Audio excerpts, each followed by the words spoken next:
Dialogue గారికి congratulation sir. Thanks అన్న, thank you అన్న. సో అసలు ఈ జర్నీ ఎలా స్టార్ట్ అయింది అన్న? అన్న అది అంటే జర్నీ స్టార్ట్ అవ్వడం ఏంటంటే 2014 నుంచి ట్రై చేసిన 2023లో నాకు ఏమంటారు ప్రొడక్షన్ సెట్ అయింది. 2025 రిలీజ్ అయింది అన్న. అంటే ఈ మూవీ ఇంత పెద్ద హిట్ అవుతుందని అసలు మీరు ఎక్స్పెక్ట్ చేశారా అన్న? ఎక్స్పెక్ట్ చేయలేదన్న.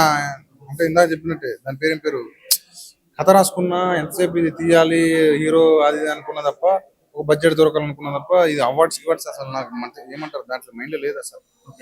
మూవీ టీమ్ సపోర్ట్ ఎంత వరకు ఉందా? అది ఉండబట్టే వచ్చిందన్న, అది లేకపోతే ఎట్లా వస్తుంది. సో నెక్స్ట్ ఎలాంటి సినిమాలు ఎక్స్పెక్ట్ చేయొచ్చు అన్న మీరు నుంచి? ఉంటదన్న కామెడీ అండ్ ఎమోషన్ డ్రామా అయితే ఉంటుంది, ఒక డ్రామా.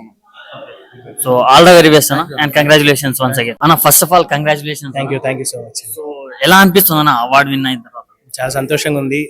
అంటే అంటే ఇంత మంచి ఒక రూటెడ్ సబ్జెక్ట్ ఉన్న సినిమాకి ఇంత గుర్తింపు రావడం చాలా సంతోషం. అండ్ అందులో ఈ పాట స్పెషల్ గా గుర్తింపు రావడం నాకు చాలా చాలా ఆనందంగా ఉంది.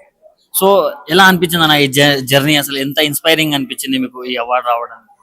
డెఫినెట్ గా చాలా ఇన్స్పైరింగ్ అనిపించింది. ఎందుకంటే నాతో పాటు అంటే సినిమాకి చాలా మంది కష్టపడుతుంటారు కదా. సో వాళ్ళ కష్టం కూడా అంటే వాళ్ళందరిని చూసి నేను ఇన్స్పైర్ అవుతూ ఉంటా. సో నాకు డైరెక్టర్ సాయిలు గారు, సో తన journey, music director Suresh Bobbili గారు తన జర్నీ, ఈ పాట రాసిన మిట్టపల్లి సురేందర్ గారు తన జర్నీ. సో వీళ్ళందరి ఇన్స్పిరేషన్ తో మేము ఈ పాట రికార్డ్ చేసినప్పుడు నాకు అందరి ఇన్పుట్స్, అందరి ఎక్స్పీరియన్స్ అంతా తీసుకొని మేము ఈ పాటను తయారు చేసాము. సంగీతం పరంగా మీ ఇన్స్పిరేషన్? నాకు సంగీతం పరంగా చాలా మంది ఇప్పుడు ఎందరో మహానుభావులు ఉన్నారు కాబట్టి చాలా మంది నాకు ఇన్స్పిరేషన్. నాకు మెయిన్ గా నేను చిన్నప్పుడు జోషి గారు, సో ఆయన నాకు పెద్ద ఇన్స్పిరేషన్. మన ఎస్పి బాలసుబ్రహ్మణ్యం సార్ కూడా డెఫినెట్ గా. సో మా ఆడియన్స్ కోసం ఒక చిన్న బిట్. ఓకే. రాంబాయి నీ మీద నాకు మనసాయనే, ఏనాడు నిన్ను వీడిపోని నీడైతనే. రాంబాయి నీ మీద నాకు మనసాయనే, మదిలోన